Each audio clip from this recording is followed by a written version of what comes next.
And this is everything that happens.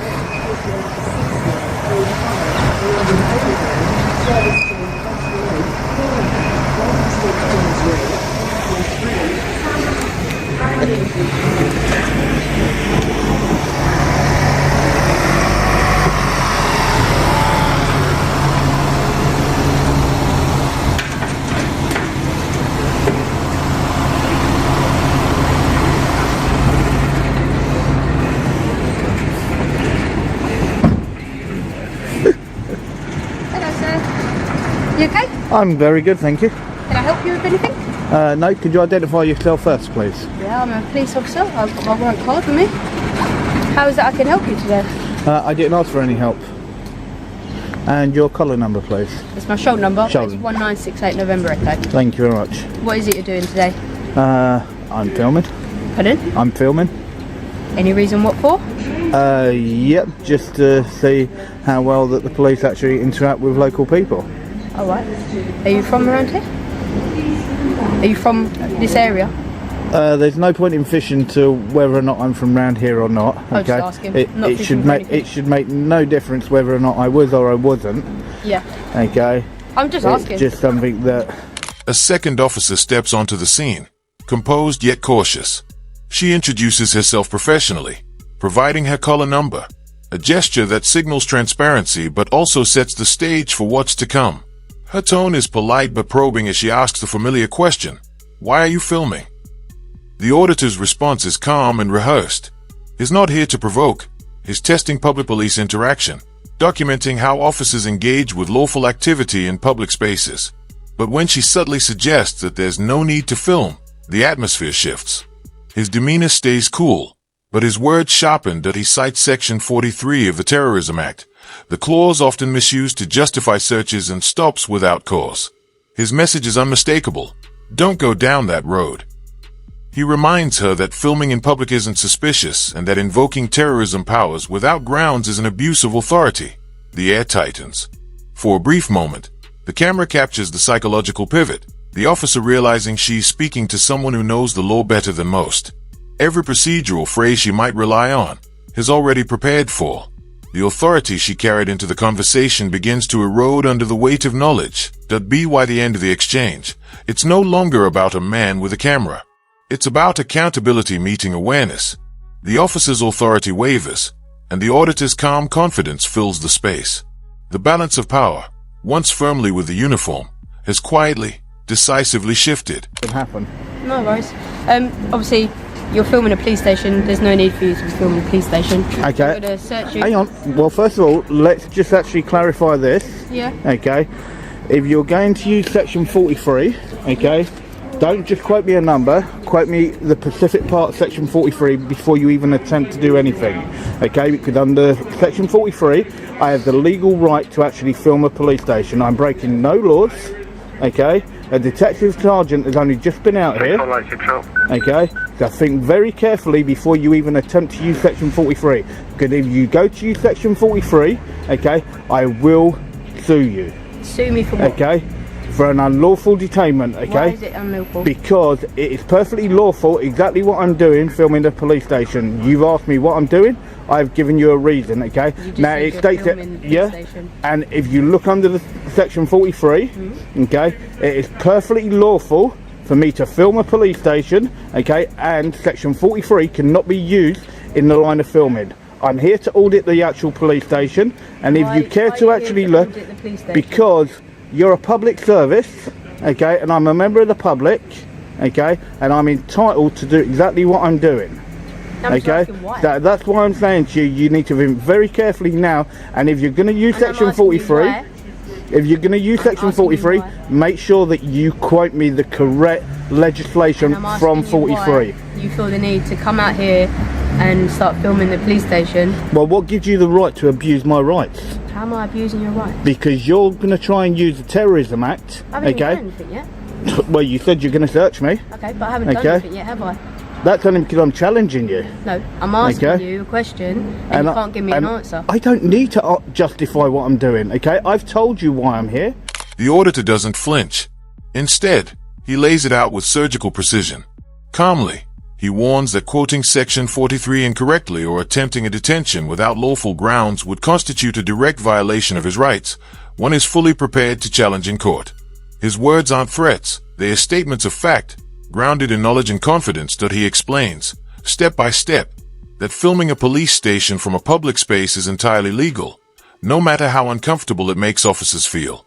Then, with unwavering composure, he advises her to think very carefully before taking her next step. The tension thickens. You can almost feel the power dynamic shifting in real time. The officer, who moments ago commanded the situation, now looks uncertain, aware that the man in front of her knows the law better than she does. His confidence doesn't come from defiance. It comes from mastery. Every line he delivers lands like a checkmate move in a chess match. There's no anger, no raised voice, just logic dismantling authority piece by piece. By the end, it's clear who's in control. The uniform may carry power, but knowledge carries victory. Okay, and that's why I told you, think very carefully before your next step, okay? And if you need to call an inspector or a sergeant out, then I suggest you do so, okay? Who just spoke to? A detective sergeant that was just out here. Did not say who it was. Okay? Right, so think very carefully. Did they not say who it was? Well, just call through to your control room, they sent him out. No one called. He's only come out, literally, he only just left me just as I walked this way. Okay. So that's why I said, think very carefully with what you're about to do. What did he say? He knows I'm perfectly well within my lawful rights to do what I'm doing. What do he look like? I'll go and see if I can find him quickly. In plain clothes, a little bit taller than me, a little bit chubby, shortish hair. Suit? Yeah. Alright, 2 seconds. Okay, looked like a dark blue suit. And you said he was DS, yeah? Detective Sergeant, yep, he came from upstairs, over in that far corner, is where he came from. So that's why I said, think very carefully. I don't think very carefully. No, you do. You can't just use the Section 43, okay, and abuse that power. That's why Section 44 got removed, because of officers like you that try to abuse. Like me? Yeah, You've never met me you've before. gone to use. Officers like me. Yeah, that's why the first thing you actually went to do was take your gloves out and actually try and abuse my rights. I'm not abusing your rights. Yeah, you did by trying to say you're going to search me. What gives you the right to think that you can do that? But how am I abusing your rights? Okay, to even suggest that. You're absolutely a disgrace, you are. I'm a disgrace. Yes, you are. It's a bit extreme. No, you're a disgrace to even suggest that.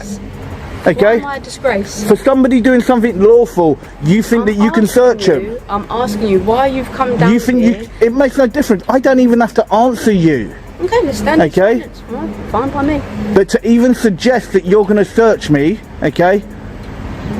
Honestly, you're an absolute embarrassment. Absolute embarrassment. Yeah. The standoff reaches its boiling point. The officer hints at conducting a search, but the auditor immediately intervenes, calmly but firmly shutting it down. He makes it clear that such an action would cross the line into unlawful territory, reminding her that Section 44 was repealed precisely because of past misuse. His tone grows sharper, but his argument remains grounded in fact. This is about rights, not defiance. He stresses that police powers are meant to protect the public, not to intimidate or silence lawful activity.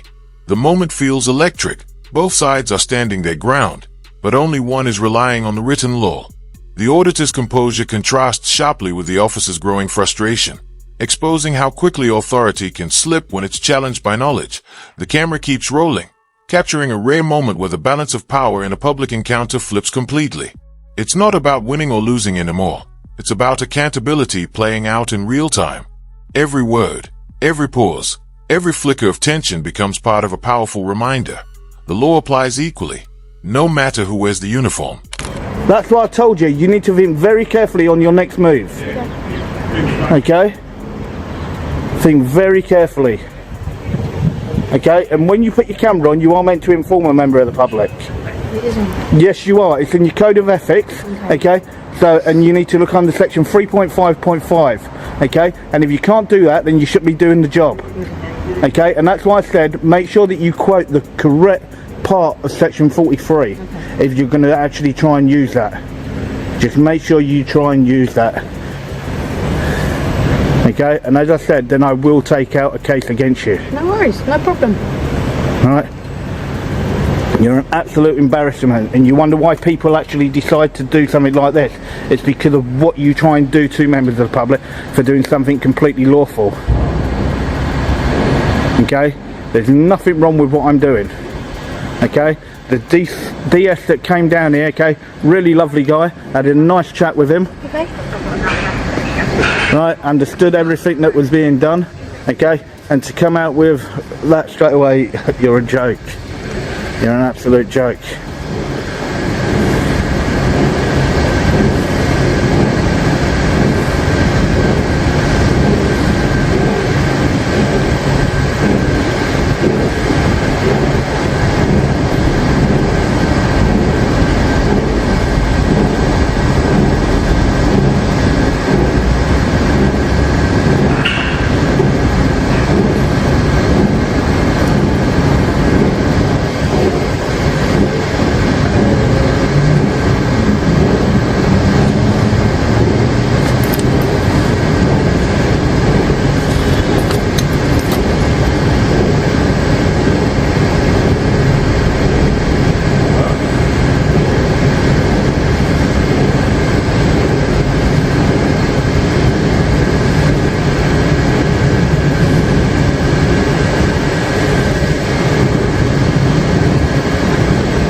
All good. I've just spoken to someone who spoke to you. I don't think he's DS from the sounds of it, but I'm not 100% sure.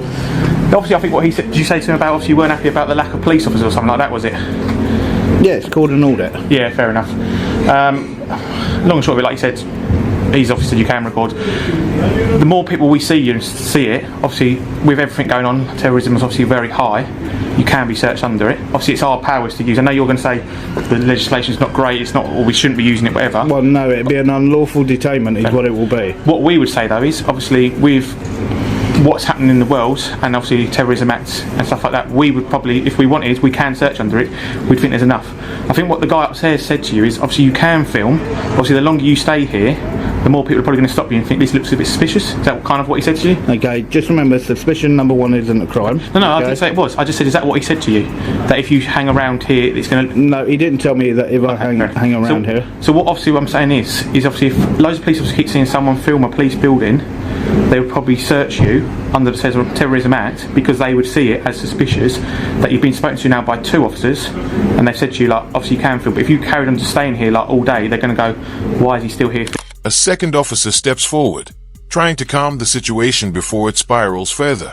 His approach is measured and diplomatic. He acknowledges that while public filming is legal, officers are sometimes trained to treat it as potentially suspicious, a point that often leads to unnecessary tension. He explains that in certain cases, some might even justify a search under the Terrorism Act if they feel uncertain about intent.